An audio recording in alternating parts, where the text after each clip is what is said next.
Good morning, 6th grade. Mr. Hale here, and I want to continue talking with you today about percentages.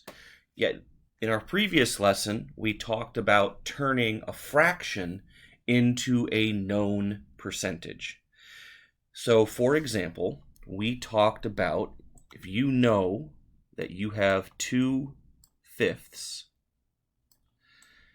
how do you turn that into a percentage? Well, a percentage is a fraction that always has 100 as the denominator. So what we need to do is we need to figure out, how did we go from 5 to 100? 5 times 20 gives us 100. And whatever we do on the bottom, we also have to do on the top. So we got to multiply the numerator by 20 as well. 2 times 20 is 40. And then we take this fraction here with the 100 as our denominator, and we can rewrite it as a percentage. The numerator becomes our number, and the 100 on the bottom turns into this symbol. Bang. Okay. Now, what if we're in a situation where instead of knowing the fraction and finding the percentage, what if one of these other slots is empty? So this setup is called a proportion. And you'll notice there are 4 numbers involved. There's this number here on the top left, the number on the bottom left, then you have a number on the top right, and a number on the bottom right. And as long as you know any 3 of those numbers, you can always figure out the 4th number. And we can do that using a method that we talked about the other day. So let's do a different fraction here. Let's say that we have 5/8. And we want to know what percentage that is. We need to put a 100. So notice we have our 4 slots. 1, 2, 3, 4. And we're in a situation where we can't just say, oh, what do I multiply 8 by to get 100? Because there's not an even, easy number that can make that happen for us. So we have to use the other method that we talked about in our previous lesson, which is to multiply the diagonal and then divide by the number we haven't used yet. So we multiply our diagonal. So what numbers are diagonal from each other in this setup? Well, it's the 5 and the 100 are diagonal from each other. Multiply those together. What's 5 times 100? Of course, that is 500. Put that in our division house.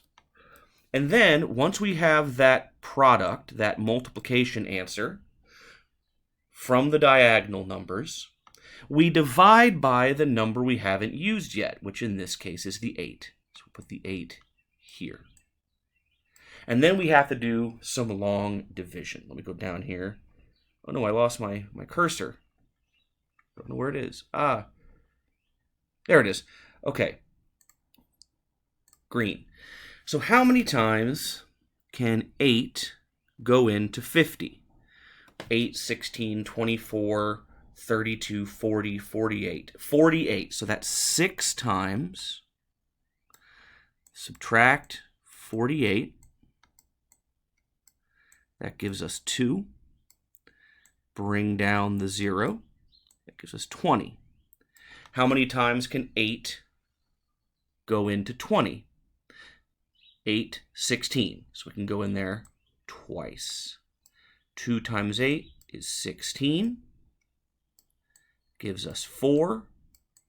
And now we've run out of numbers in our division house. When that happens, we need to add a decimal point to our answer, and then we can bring down ghost zeros.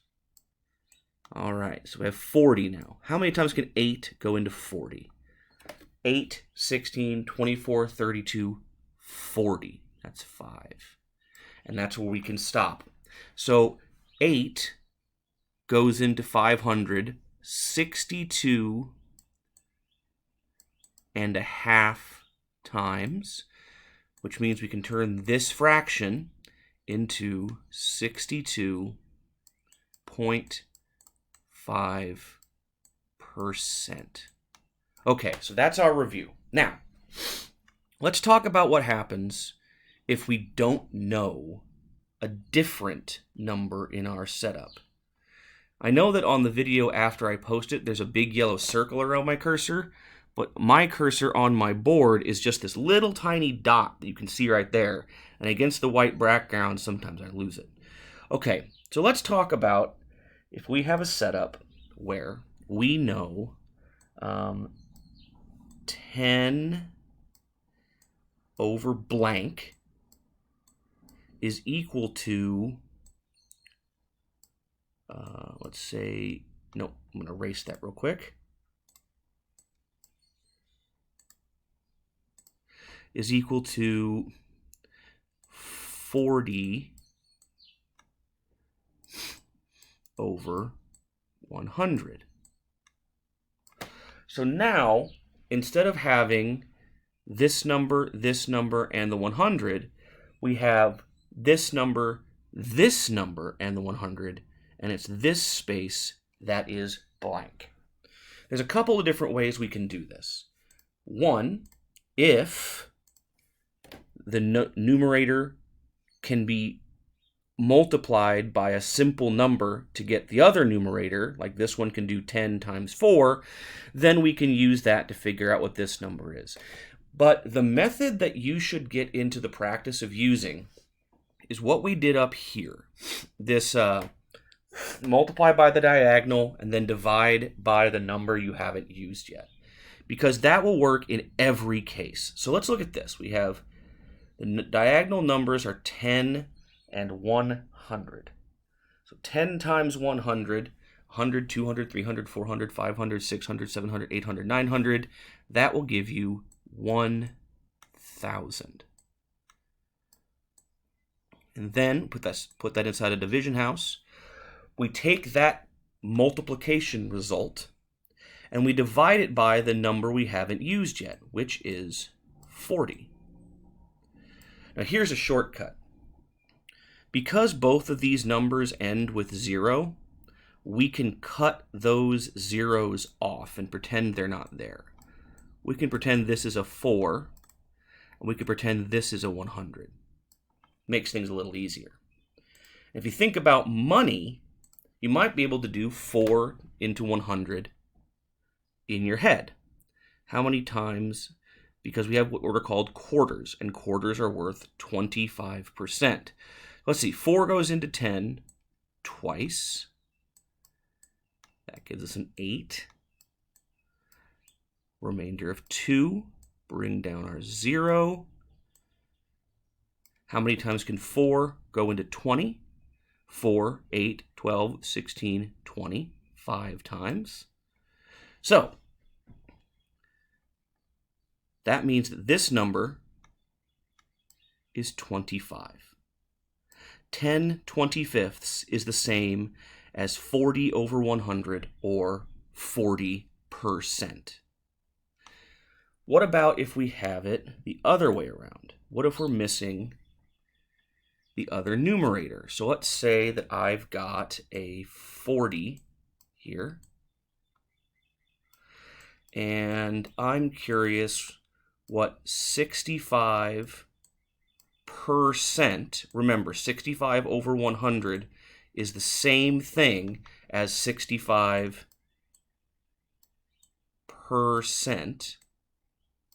These are the same thing. Oops, there we go. So what do we do to solve this? How do we find that missing number? Okay, let's go ahead and do our multiply the diagonal and then divide by the number we haven't used yet. In this case, it's the 40 and the 65 that are diagonal from each other. Now that's not something a lot of us can do off the top of our heads. So let's see, 65 multiplied by 40